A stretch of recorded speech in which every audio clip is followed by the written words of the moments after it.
still have a quorum, so. Right. If you all get along, we'll be fine. I'll do the roll call after the pledge. Okay. Nicole is here, Danielle is here, Julie's here, Give a little Dan more is here. time. Can't blame it on the stoplights anymore.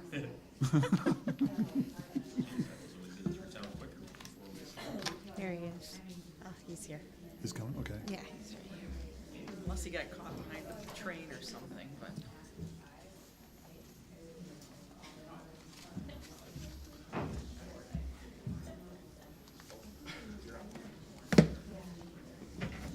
You're on.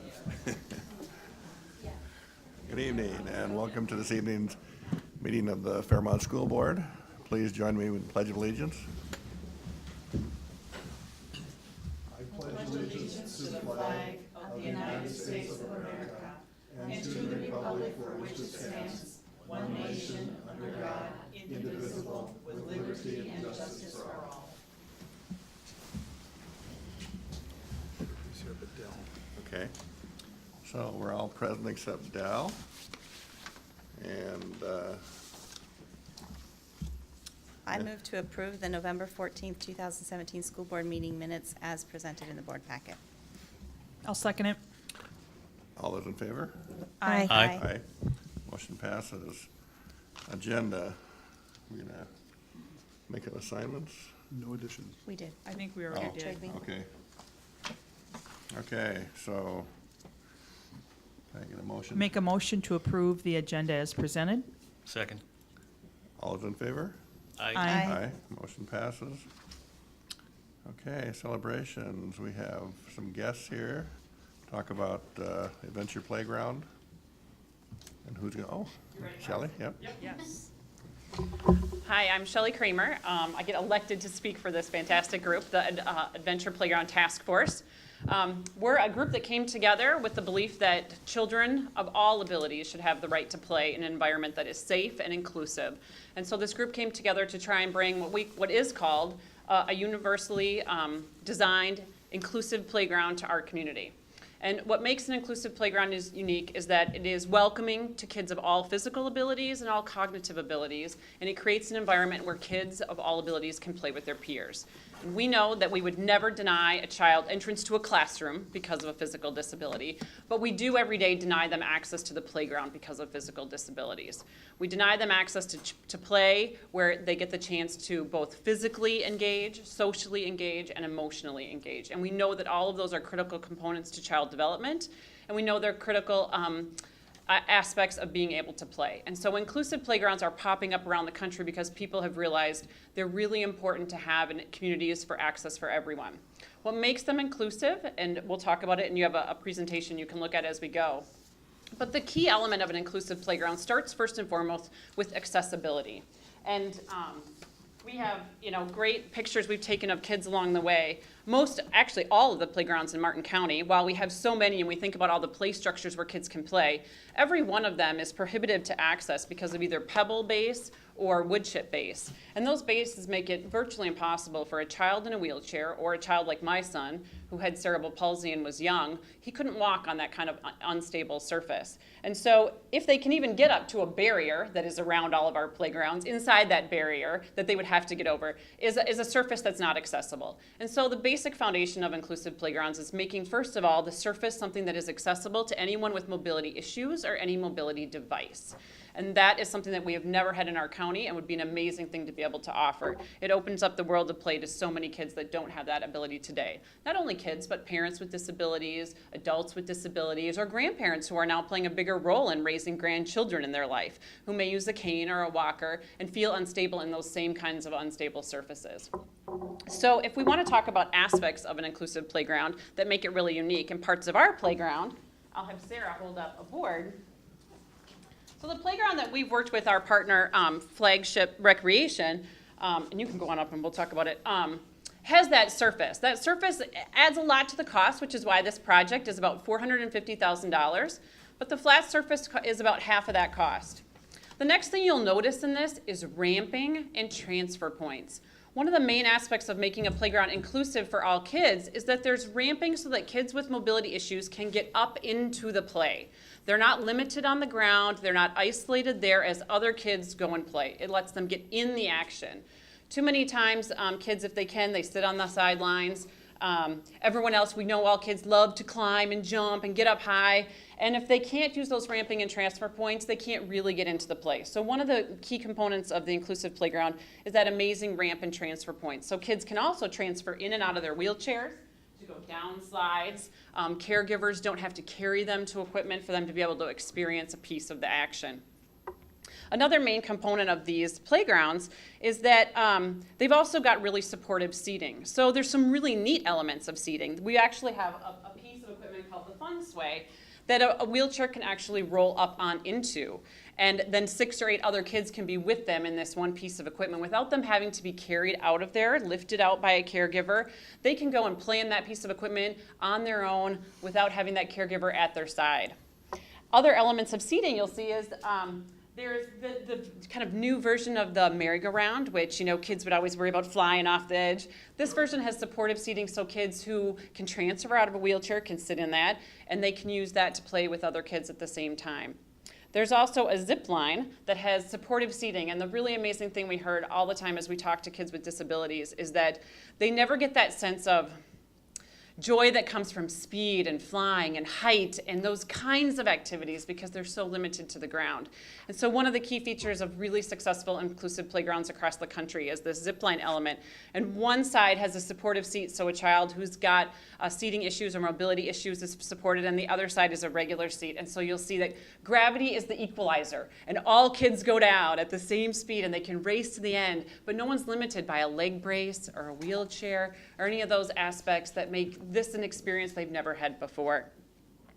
Another key piece of it that we're really excited about is there's pieces here for kids with cognitive disabilities, and we talk about autism most likely, or most of the time, but these 2 cozy domes here, and they're in the bottom, are specially designed for kids who know that the playground is an important place for them to be socially, but it can become overwhelming. And they need a place to be able to retreat that isn't in the middle of all of the mix of the craziness. And so these cozy domes are an important part of the playground to create that place of escape and to create that place where they can escape from the chaos if it gets too much for them to be able to handle. There's also sensory pieces throughout the playground for kids with cognitive disabilities and that are just fun for kids of all abilities. And then the key element that we really are proud about is that we picked pieces for this playground that are all designed to be multi-user. So it's not about a swing in a park that is an independent swing where if a child with a disability is lucky enough to get to it, they sit and play by themselves on it. All the pieces are designed to have multiple kids on it. And the key element there is engagement and interaction. So the key is that kids with disabilities get a chance to play with kids who don't have disabilities. And in having that kind of interaction, there's amazing benefits for both.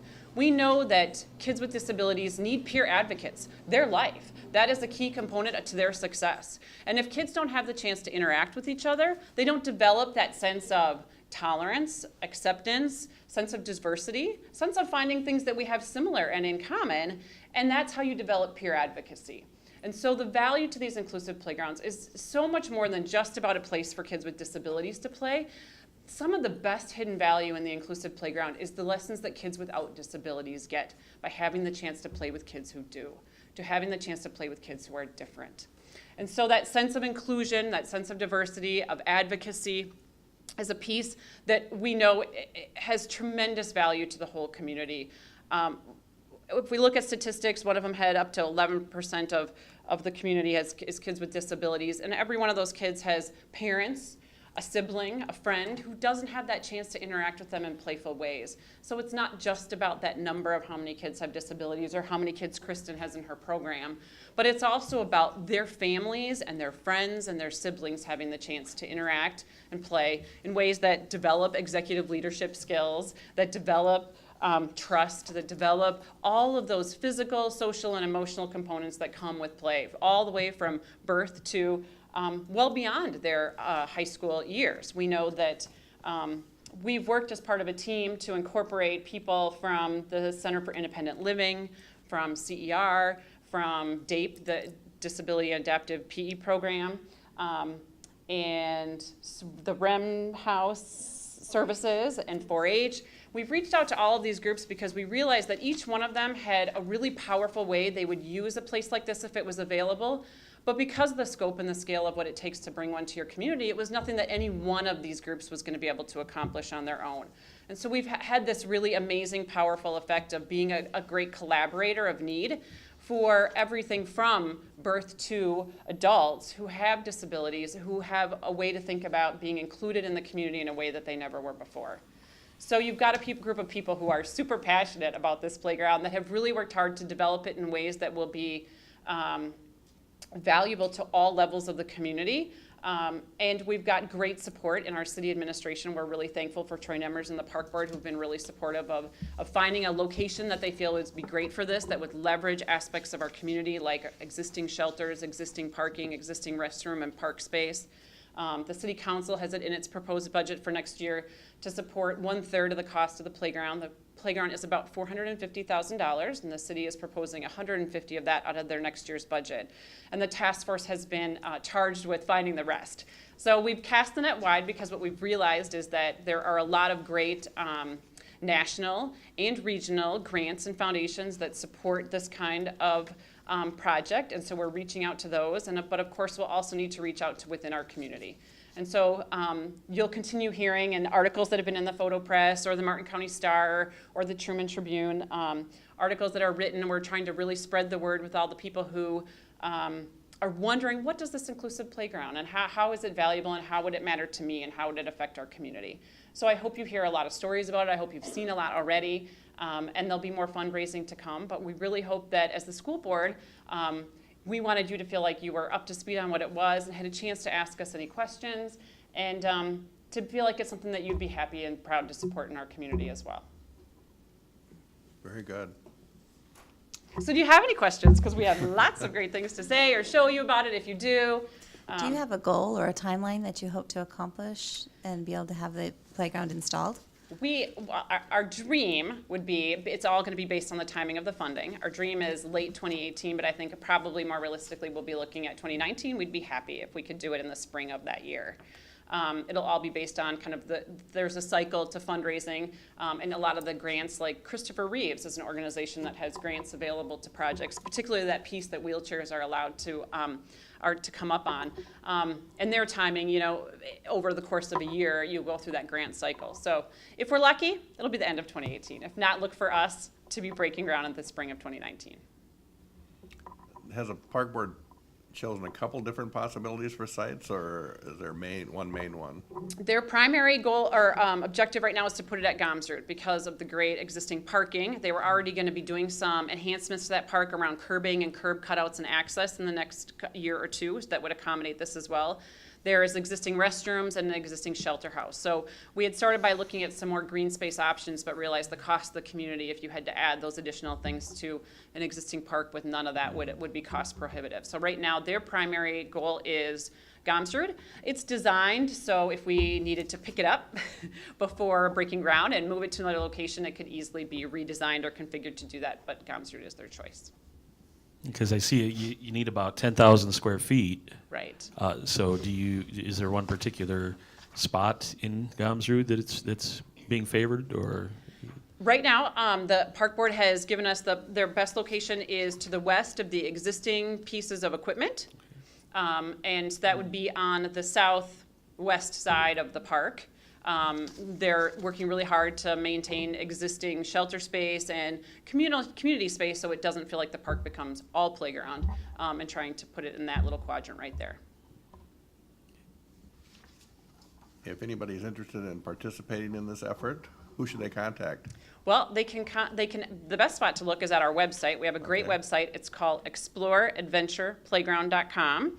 And there's all kinds of information about all of the equipment and the playground and the people involved. They can also contact any one of the task force members, which would be myself, Shelley Kramer, Amber Elliott, Kristen Teege, Sarah Pierce, and Linda Gorskowski, or anyone else that they might have seen in an article that's been listed. But Explore Adventure Playground is our website, and it's a great resource for all the places, including where you can give a donation.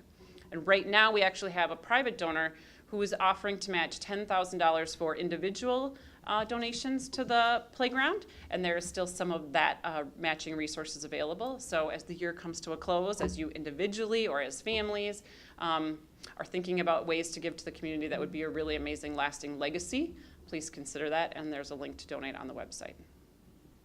Thank you so much. It's an exciting idea. Thanks. We're thrilled. If you have any questions, please let us know. If there's anything else we can do to work with the school or the school board, please let us know.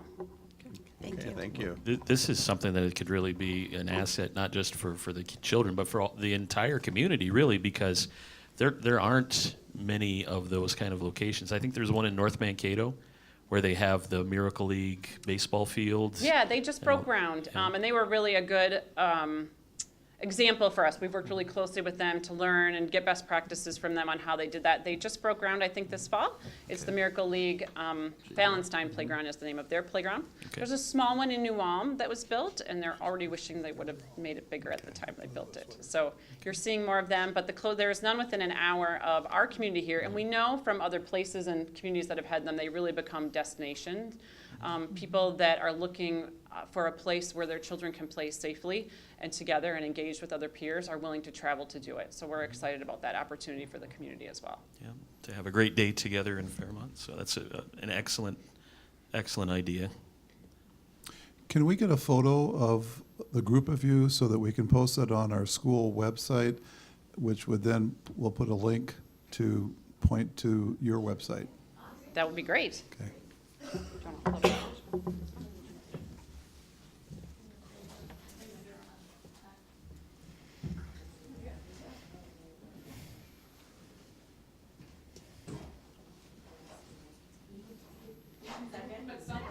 We'll put some orange on both sides. Okay. Oh, very good.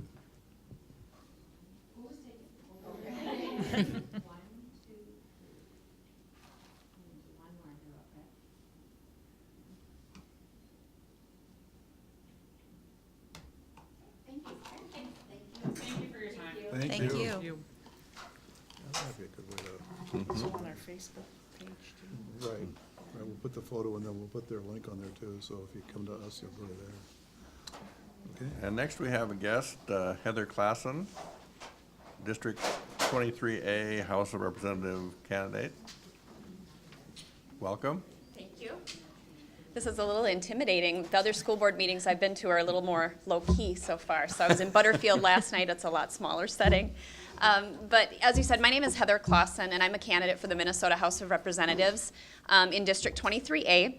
And in case you're not familiar with kind of the shape of 23A and what that all encompasses, is, so it starts kind of at Jackson, that's the westernmost point. So part of Jackson County, all of Martin County, and about 2/3 of Faribault County, all the way to about Bryceland, and then a little strip into Watonwan County where I happen to live. I have a Butterfield address, but I grew up in Jackson, and that's where I work and where my kids go to school. I'm not here to give you a big speech, so don't worry about that. One of the goals on my campaign, because I'm a first-time candidate, is I wanted to make sure that I get out to all of the local communities and attend a city council meeting, a school board meeting, and a county commissioner meeting for every entity in our district. And we have 25 cities, 9 school districts, and 4 counties. So I'm working my way through about every night of the week at different meetings.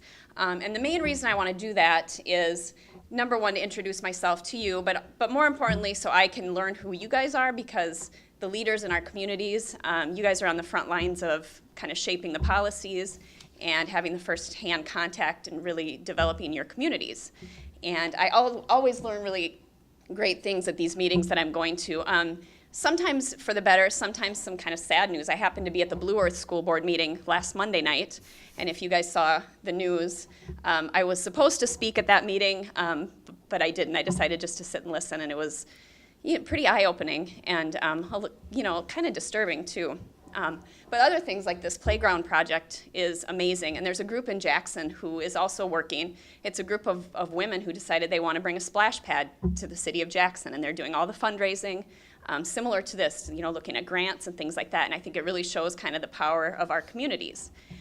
So that's the reason that I'm attending your meeting tonight, is just, again, to kind of sit in and get a feel for what's going on in your school district and in the different cities and counties in our district. But just a little background on me. Like I said, I grew up in Jackson. I graduated from Jackson High School before we were the Huskies in 1993, and then came back after college to raise my family.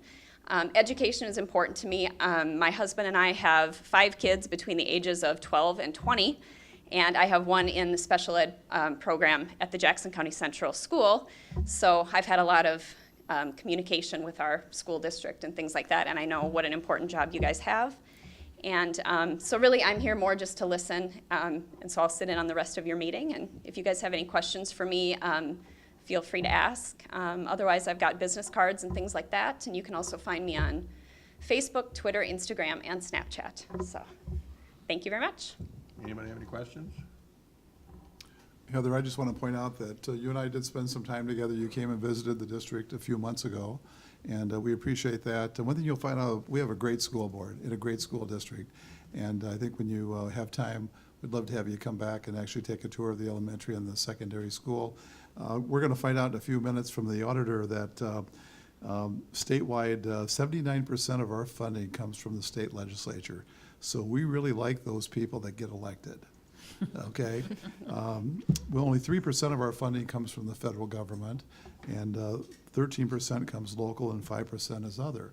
But as you can see, usually about 79 to 80% of our funding comes from St. Paul, and it's so important that we want to make sure that you know who we are, all of our board members and our administrators, our teachers and support staff, and more importantly, we want to know who you are, and we want to be able to access you if and when you're elected. So you're always welcome to come to Fairmont, especially when we play football.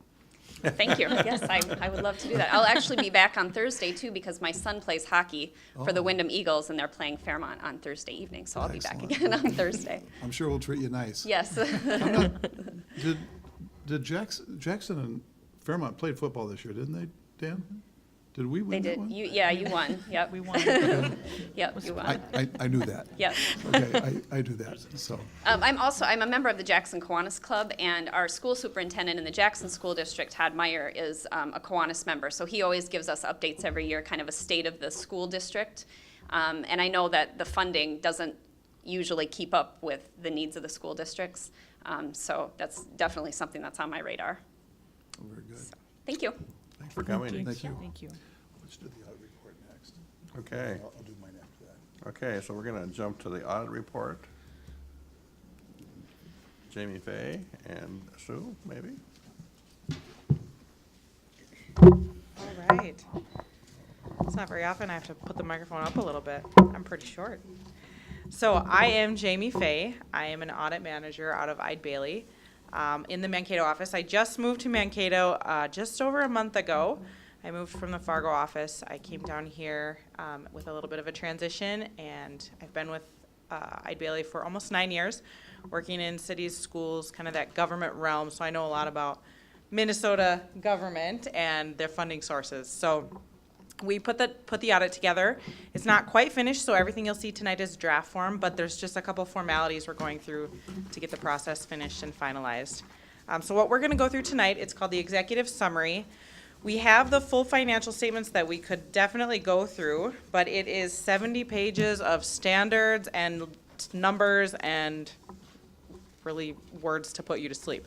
So we've put together this executive summary. It's got some graphs, some historical information, really things we think that the school board wants to see. So if you flip to page 1, we'll just kind of page through it. If you have any questions or discussion points, definitely speak up. This is your information. So the first part of this page 1 talks about the purpose. So like I said, the executive summary really gives you information we think the school board wants to know. So if there's something that you're not seeing you think would be helpful, or maybe there's things in here you don't think are beneficial to see, let us know that in the future. We can tailor this however you would like. The second and third part really talk about the audit opinions. So the audit opinion, when you hire Ide Bailey, you hire us to come in and give an opinion on if your financial statements are materially accurate or not. You received a clean, unmodified opinion this year, which is what you want and what you've received in the past. What that means is that your numbers are are materially accurate. So we don't test every single transaction, but from what we looked at, everything looks good to go. The last part on there also talks about the audit of federal funds. So if you receive federal dollars in excess of $750,000 in a year and you expend them, you need to have a little bit more compliance-based audit on those federal dollars. So the district spent about $1.3 million in federal funds. Over that audit, you received a clean, unmodified opinion there as well. There was no big compliance red flags that we noted, which is what you want as well. Paging through to page 2, this page looks at general education aid, and then also the bottom part looks at cash and investments. So the top part looks at the receivable as a percentage of revenue. So throughout the year, you receive general education aid, and at the end of the year, the state says, okay, we're going to give you X dollars, and at the end of the year, you're still going to have a certain portion of that outstanding. We'll pay it to you after year end. That portion is 10.5%, which equates to about $1.5 million at June 30th of 2017. So of $14 million of revenue that you were allotted for 2017, you were still waiting on about $1.5 million at the end of the year. This graph is pretty consistent for the last 5 years. It hasn't had really significant swings. If you would go back another 5 years, you'd see this number was very high prior to that. The state of Minnesota had quite large receivable balances back in 2010, 11, 12, that year, those types of years. But this is just kind of a reference point. And then if you look at the cash balances on the bottom, total cash overall for the district was almost $13 million, $12,792,000. And that does not include, there was some bond money that was refunded and that's being held kind of by a trustee. There's about $11.6 million there. That's not included in this number. So this is just the cash and investments for the district. So you can see as that revenue or that receivable balance goes down, your cash balance goes up a little bit. Page 3, this one's a little bit, go back one more page, please. This one's the one that's a little tricky to read on the screen. There's a lot of numbers, so bear with me. But this is the general fund, and we're looking at the budget to actual. So if you look at the original and the final budget, that's what you had expected to happen. The actual column is what did happen for fiscal 17, and then the far right column is the variance with that budget. So you budgeted about $19.6 million of revenues. You came in with about $20.7 million. So you received a little bit more than what you had anticipated. For expenditures, you had budgeted about $20.6 million in expenditures, and you received about you expended about 19.5. Both of those are positive variance, so you got a little bit more than you expected, and you spent a little bit less than you expected, which resulted in the net change in fund balance of about $1.2 million positive. So a little bit, you brought in a little bit more than you expended by about 1.2.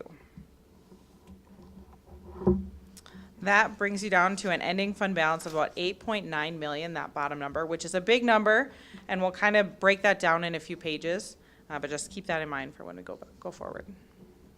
Any questions on this page? I know there's a lot of numbers and information here.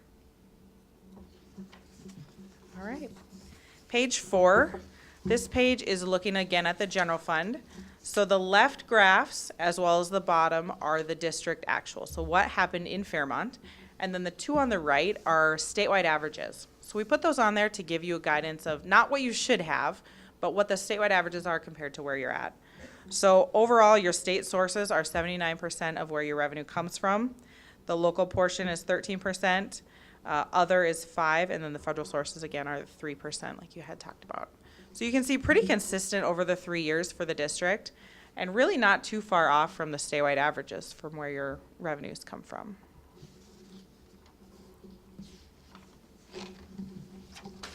Page 5 is the same kind of analysis, so district actual on the left, statewide averages on the right. This time we're looking at the general fund expenditures. So there is a little bit of a variance in the district compared to the statewide averages.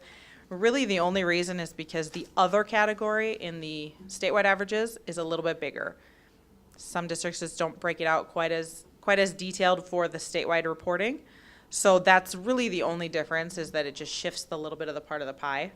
But for the district, regular instruction is 49% of your expenses, and you can see so on and so forth. Of that $19.5 million that you expended in 2017, that's the breakout. And it's pretty consistent from 2015 to 2017.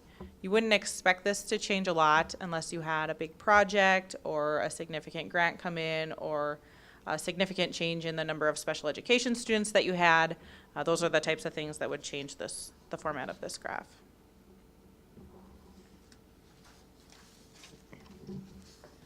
Page 6, this doesn't have any statewide averages on it because the state doesn't break expenditures out in this format, but the general fund expenditures by object. So what were those dollars spent on? Salary and benefits, purchased services, so on and so forth. Again, very consistent from year over year. You can see 2015 had a little bit bigger of a capital expenditure portion of the pie, which kind of shifted everything else, but overall pretty consistent. You would expect the salaries and benefits to be the largest portion, which it is at about 67%, and then so on and so forth down on the graph. Jamie, the purchase services, is that special ed or is that, About 13% of that is special ed. right, okay.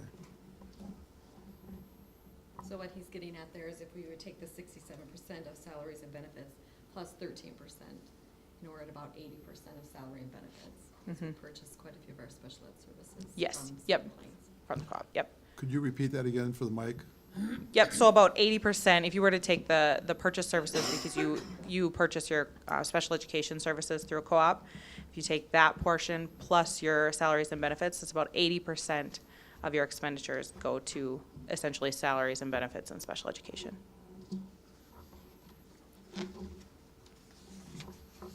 Page 7, this one's a lot of numbers as well, but this time we're going to look at that fund balance number. So general fund balance is about $8.9 million, and it's broken out into a few different categories. So the top one is non-spendable.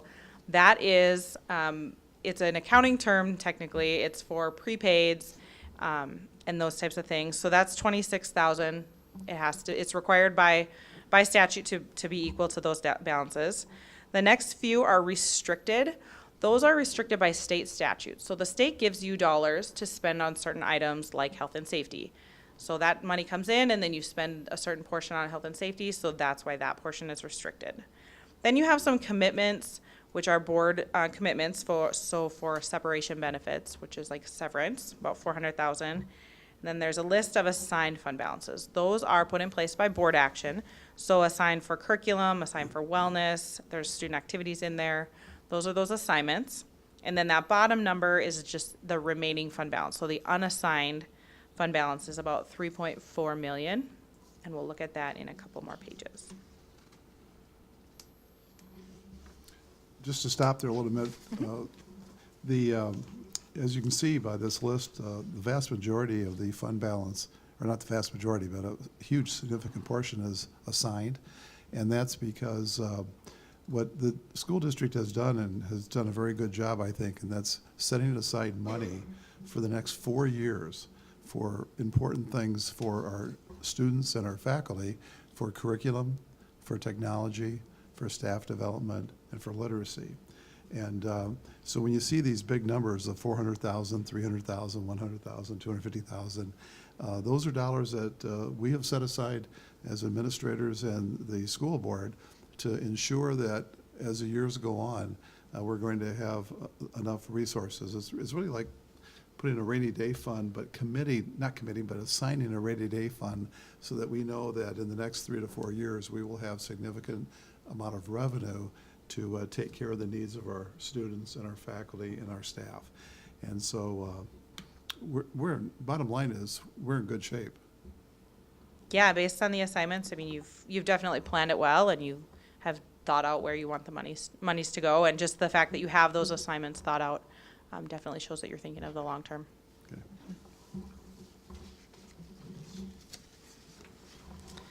Page 8. This page is, I'm going to point you to one specific paragraph, but on here, if you're ever looking for some guidance on what is fund balance, how do you use it, what are some guidance, we get a lot of questions of, well, what should that number be? It's a big number. Where should it be? You know, what's the percentage that it should be? We put a couple benchmarks on there from GFOA and then the state of Minnesota, but those are really government-wide. They're not specific to small-town Minnesota.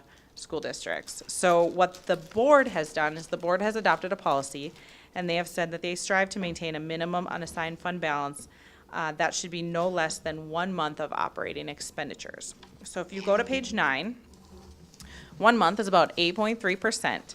So if you look at that top graph, you're at about 41%. So you're meeting that minimum qualification. And the board has really set that as really a minimum.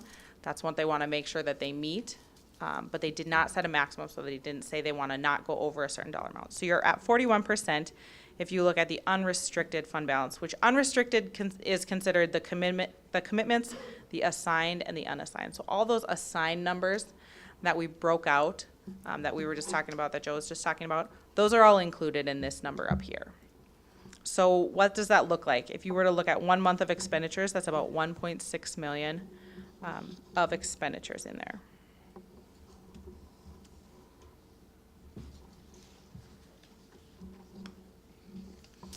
And the last page in here looks at cost per ADM served. So when you talk about a school district, you talk about spending all this money and then you have students. Well, what does it look like when you look at it per ADM? So this graph does a good job of telling you dollars by ADM served. So the first 3 are for the district actual. So 2014, 15, and 16. And then we have a statewide average of similar sized districts. So any districts in the state between 1,000 and 1,999 ADMs. There are 67 districts in that category. So that's that kind of maroon column. And then the statewide average is all districts across the state. So that includes all the metro. Yes. Just clarify ADM. Average daily membership. So it's basically, per student, Basically per student, Yeah. yes. So the district had 1,767 for ADMs for 2016. We used 2016 because this information is right from the state. So if we tried to update it to 2017, the state looks at a couple of the factors a little bit differently. So we wanted to make sure we're giving you apples to apples when we're looking here. So you can see when you compare the district actual compared to the statewide average of similar size, really across the board, it's pretty consistent with the exception of the special education. And the reason for that is really just because you outsource that. So some districts have a little bit higher because they are that special ed hub. So they're going to have a little higher expenses for that. And since you purchase those services, it's not included there. But Jamie, 2 things to point out here. One is people always want to know how much we spend for administration, how much we spend for teaching. And when you look at this chart, we spend about $694 for administration and support. Districts our size spend $971, and statewide they spend $1,016. So we spend a lot less on administration and support than most districts. Yes. But the important part is, I think, in the area of regular instruction, where we actually spend more than districts our size, and I think that's pretty special. Mm-hmm. Yep. Yeah, some districts, it just depends on how they want to look at it. Some districts want to stay really low for all of their costs. Other districts, like this district, you want to make sure that you're spending the money on regular instruction, keeping those administration costs down, and it really shows that you're doing that in this graphs. And that is everything that I have for the evening. Anybody have any questions for me on audit-related stuff or anything that we went over or that you've seen? Does the community service on that last page that we looked at, is that CER? Mm-hmm. Okay. Yes. And that would include ECFE and school readiness as well. Yes. And that's an area, if you look at that too, Mrs. Green, that's an area that we are low. Mm-hmm. And, I know our community ed, those of us that go to those community ed meetings, we find out that they run a very, very tight budget. And that's an area that in the future the board may want to look at in helping them out a little more.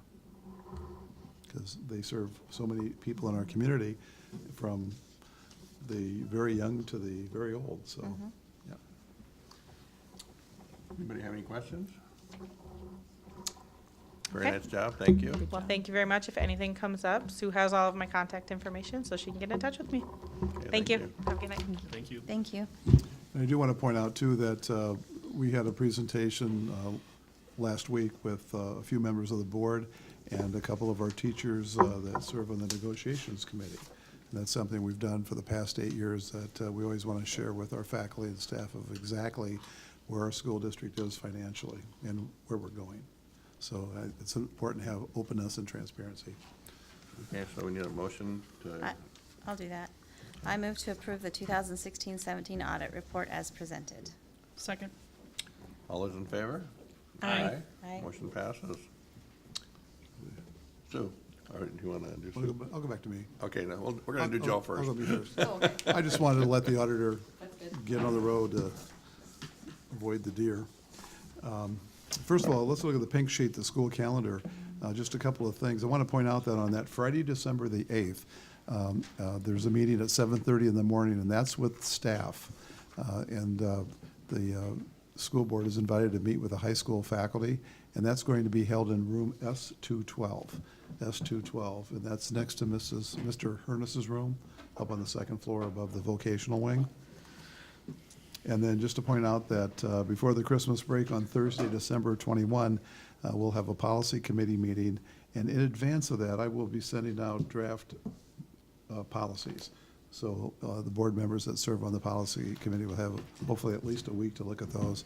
And so we can make some good recommendations before the Christmas break. We have a number of new policies that we have to pass. And one policy that's making a lot of news right now is the whole policy relating to negative food balances. And so we'll be looking at an actual written policy for that to make sure that we're doing the right thing for kids. And then the second thing I want to distribute, this is for each board member, the South Central Service Co-op, they are in the process of electing a new board. And there are 3 candidates running for 3 spots. And so you get to vote for 3 candidates, or you can write in a candidate. And, but if you would go ahead and vote on that, and I'll collect those ballots, and I'll send those back in tomorrow's mail. And the board members should have copies of the enrollment report. And just want to point out that we are serving right now in the elementary school 862 students, and at the high school 826, for a total of 1,688. We've had a couple of families that have relocated, so we're down 6 students from where we were at the last school board meeting. If you compare that with last year, we are exactly the same. We had 1,688 students last year at this time, and we have 1,688 students this time. So our enrollment is obviously very stable. And the other little handout I'm going to distribute right now, and I'm going to give an extra copies, make sure the news media get copies of this. But Mary Cole did a very nice job of putting together a list of the number of students that are open enrolled into our school district and the number of students that are open enrolled out by district. And we're pretty close. We have 213 students that actually reside in our district that open enroll to other districts, and we have 193 students from other districts that open enroll to us. If you look on the far right side of miscellaneous, we have 37 students that open enroll out. Those are students that are basically online students, or they're students that are open enrolling to a district other than Martin County West, Truman, Grenada Hill East Chain, or Blue Earth. As you can see, we're a net gainer from Truman, we're a net gainer at Grenada, a net gainer at Blue Earth. We lose a lot of students to Martin County West. Part of that is the proximity of where the CLON students and the students in that area, they're closer to MCW. And you can see by grade level what grades are open enrolling in and what grades are open enrolling out. And that's something that Mary Cole puts this together. She does a very nice job keeping track of our kids. I just want to point out, too, that yesterday I had a special guest at the high school. Mr. Jim Hagedorn is a Republican candidate for Congress, and he was a guest speaker at our Rotary Club yesterday at the Holiday Inn at noon. And I'm the president of Rotary this year, and so when I invite candidates to come either for Congress or for governor, I invite them to come and speak at Rotary on one condition, that they come and spend 2 hours and take a tour of Fairmont High School. And so Mr. Hagedorn took a tour of the vocational wing, and we took them through different centers where students were actually working with the individualized, personalized learning. And we also took him into Jared Thompson's 12th grade geography class, so he could actually meet a group of seniors. Of course, they'll be eligible and old enough to vote next election, and he did a very nice job and very appreciative. I told Jim afterwards that one of the reasons I wanted him to come and visit is that if he does get elected to Congress, I want him to, number one, take our phone calls when we call. But more importantly, if anybody on the floor of the House of Representatives or in a committee meeting starts to bash education, and specifically public education, I would hope that Jim Hagedorn would stand up and say, wait a minute, there are some great schools all across southern Minnesota, and Fairmont actually is one of those schools, and this is what they're doing there. So once again, it's very important for us to work with our elected officials and those individuals running for office, because they're the ones that are making both the policy and the funding decisions for us. And so it was a real treat to meet him, and I'd never met him before, and he really did enjoy his visit yesterday. Any questions for me? I brought art too, by the way. See that? Oh. Okay, now we're ready for Sue. Okay, Sue. Tonight on the agenda, we have the approval of the wire transfers from November 10th through November 23rd, and the payment of the November 28th bills. At the beginning of the board meeting, Judy would have handed you the transfer sheet from November 10th to the 23rd. The first line shows what our net payroll was for November, and then the next two lines are different deductions and taxes and such. And then at the bottom, you can see that our total payroll disbursements for November was $1,056,000. And then if we move to the register dated today, I just have 3 payments to bring to your attention. The payment made out to INS Group, which does not have a check number. It was paid through Commerce Bank. This is the payment to them. What they did for us is they evaluated our bids for the LED project. We wanted to have them do that comparison and make sure that the products being bid were comparable. That was our payment for their services. Check number 60,522 made out to the Fairmont Theater.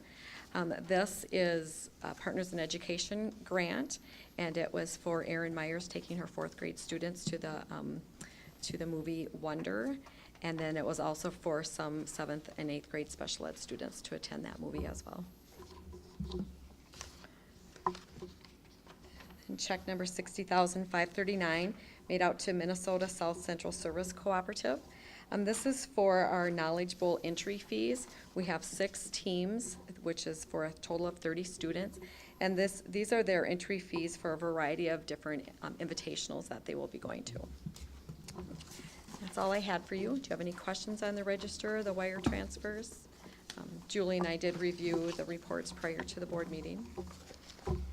If there are no questions or anything, I will then make a motion to approve the wire transfers for November 10th, 2017 to November 23rd, 2017, and payment of the November 28th, 2017 bills.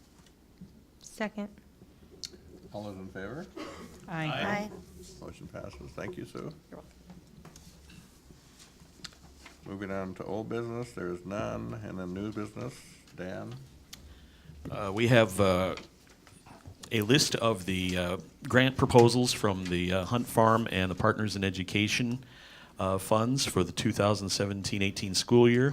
You'll find those in Appendix B, and they list which each instructor asked for, who it impacted, and what the amount requested was, and how it was funded, or if it was funded.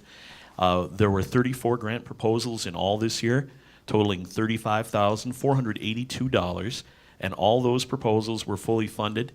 The district was also able to cover the majority of the cost with Pie and Hunt grant dollars. Technology-related proposals not covered by the grant dollars did qualify for funding, with the technology monies available from the elementary school or the high school.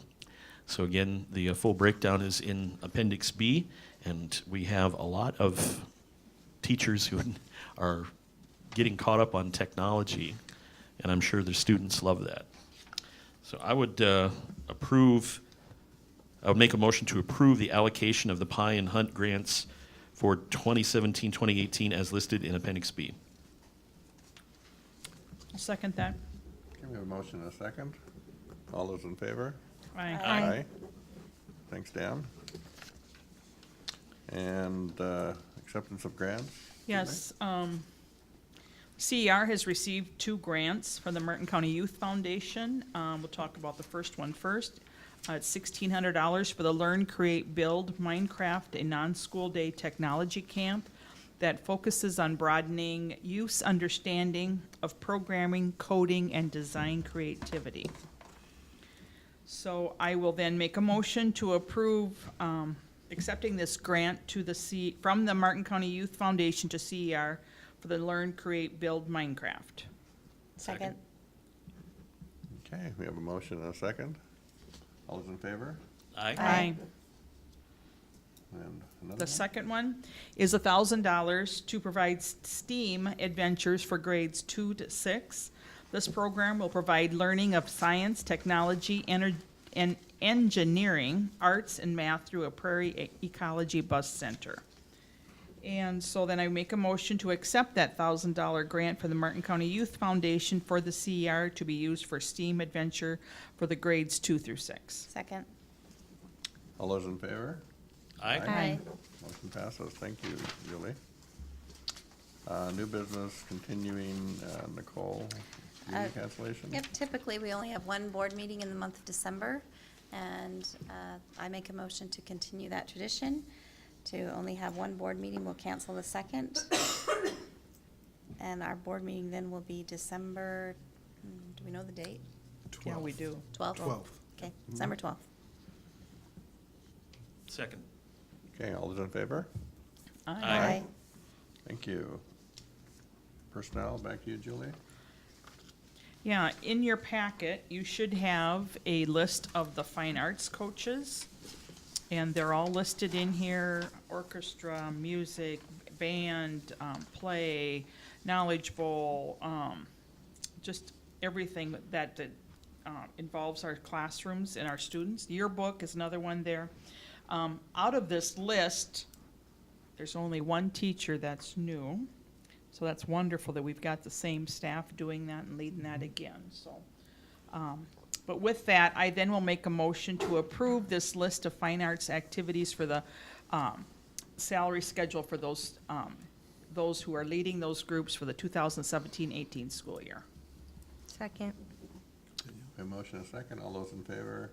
Aye. Motion passes. I have a quick question. What does FSA stand for? FSA coordination, towards the bottom? Is that Melinda? Yes.